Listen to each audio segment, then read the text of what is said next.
ګرانو ډېرې خوږو مینهوالو په سلامونو احترامات مو هرکلی کوم. دا د نننۍ بنډار مو د خوږ مشروم هیواد نور پښتونیار صاحب سره دی. هیواد نور پښتونیار صاحب لکه څنګه چې نامې سره تاسو اشنا یئ په ډېر کم وخت کې ډېر مینهوال پیدا کړل.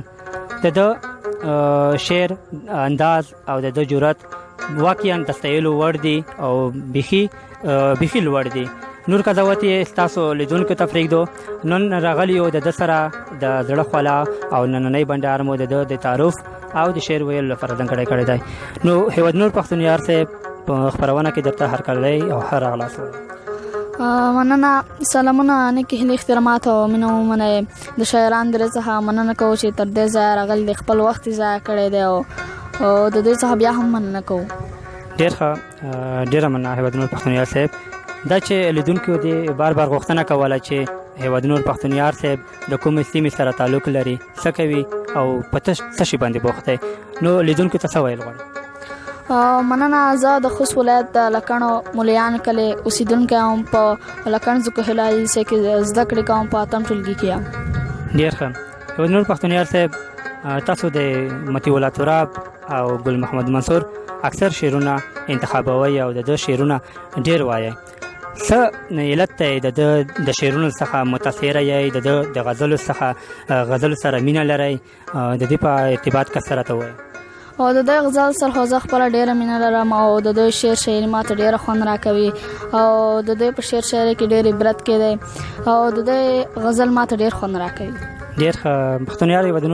هیواد نور پښتونیار صاحب، تاسو شعر ته د شعر ویلو لپاره چا تشویق کړی؟ دومره چا وهڅولی؟ هغه څوک و؟ مننه، د لکڼ ادبي بهیر انجینر صاحب رحمت شریف شریفي او همداشان دانش پاچا او دوی زه وهڅولم شعر شاعرۍ ته او دوی ما ته غوښتنه یې وکړه چې زموږ لکڼ ادبي بهیر ته راشه او موږ سره برخه واخله او دوی زه وهڅولم د شعر شاعرۍ ته. ډېر ښه. هیواد نور پښتونیار صاحب، تاسو خو لکه وړاندې ما یادونه وکړه چې تاسو د ګل محمد منصور او مطیع الله تراب غزل ډېر انتخابوي. څه پلان لرئ د ځوانو شاعرانو لپاره په راتلونکي چې د دوی غزل هم ډیپلوما کړئ؟ همداسې پلان مې نشته چې د ځوان شاعرانو غزلې او یا شعرونه ووایم. ښه، ډېر ښه. بس په دې هیله چې ځوان شاعرانو لپاره هم په خپل ذهن کې ځای ورکړئ، هغوی شعرونه هم په آینده کې ډیپلوما کړئ. خو راځو پښتونیار صاحب، لیدونکي به تاسو غزلو ته منتظر وي. که کوم غزل لري نو؟ مننه، د تراب صاحب یو کوچنی نظم دی چې او چې مړه پرې نه یو موږ دا دین تر هغو نه پرېږدو. شریفي صاحب، چې مړه پرې نه یو موږ دا دین تر هغو نه پرېږدو، پښتانه یو پښتو کوو او پښتو نه پرېږدو. څوک به د دې دین او پښتو په سر سودا نه کوي؟ یاد صاحب، څوک به د دې دین او پښتو په سر سودا نه کوي؟ دې کې که سر لاړو کمال لاړ شي پروا نه کوي. دا تګ راتګ پښتونولي را سره نرمه لره، اوبه د یخې او ډوډۍ د مولا ګرمه لره. د سترګو تور مې په پښتون کاته سپین کړي، لکه سپین غر مې د ولس ته تورېخته سپین کړي.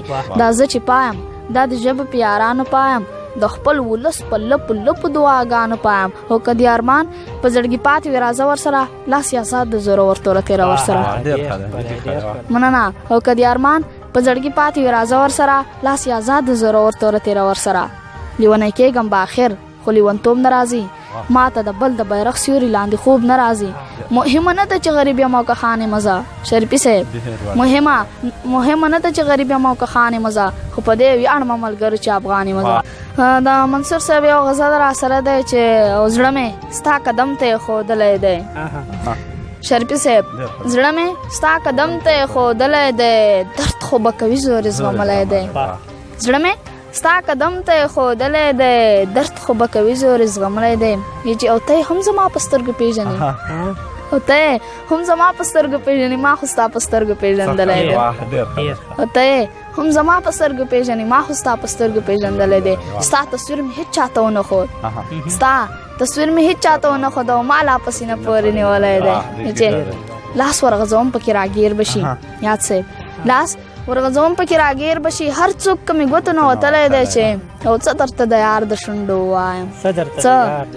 مننه. او څه درته د یار د شونډو ووایم، ګل یې چې غاښو کې نیولی دی چې یمن سره بیا هم دیدن نه کېږي، یمن سره یا هم دې دننه کېږي نن که جانان کلي ته راغلی دی دا یوه وروستی ټپیزه را سره ده د تراب صاحب چې زما هویت زما هیواد او ته د ژوندی وې ته د ښاد وې تر قیامت دې آزاد وې زه دې برباد ته دې آباد وې دې برباد شي چې څوک تا بربادوي. ډېره مننه. هیوادنور پښتونیار صاحب ډېر ښکلی غزل دی وویل. ماشاءالله ستاسو جرأت او ستاسو د شعر انداز ډېر لوړ دی. هیوادنور پښتونیار صاحب په وروستیو کې که یو پخوانی د ازادۍ لپاره کوم نظم د لوستلی و که هغه نظم لیدونکو ته دویم ځل لپاره بیا ووایه ډېر خوښ به شو. د ازادۍ یو شعر را سره دی خو نظم نه دی البته غزل دی چې او تور ټوپک چاړه او توره مې تر ملا ده تور ټوپک چاړه او توره مې تر ملا ده او زه سینګار یم په سینګار د ازادۍ نه اکبر شته نه ایوب شته او نه ملاله. یاد صاحب نه اکبر شته نه ایوب شته او نه ملاله لای پالم یادګار د ازادۍ. شاه حسین که شاه زمان که شاه اشرف و شاه حسین که شاه زمان که شاه اشرف و واړه تلي دي په لار د ازادۍ. خوشحال خان که باچا خان که خان شهید و دوی غوښتلو خپل اختیار د ازادۍ. شاه شجاع کارمل سکو که ګوډ تیمور و تا وهلي دي ازار د ازادۍ. مننه. شاه شجاع کارمل سکو که ګوډ تیمور و تا وهلي دي ازار د ازادۍ. وږی تږی ویني ویني پر هر خیم چې ولاړ یم په قطار د ازادۍ. مجاهده قهرمانه پر ما راشه ستا د خپو ګرد او غبار د ازادۍ. او که مې سل ځلې ستایلې بیا هم کم دي او زړېدلې چې په دار د ازادۍ. او 200 زر نه دي ترابه ته به ستایې کوم شاهکار د ازادۍ ته به ستایې کوم شاهکار د ازادۍ. ډېره مننه.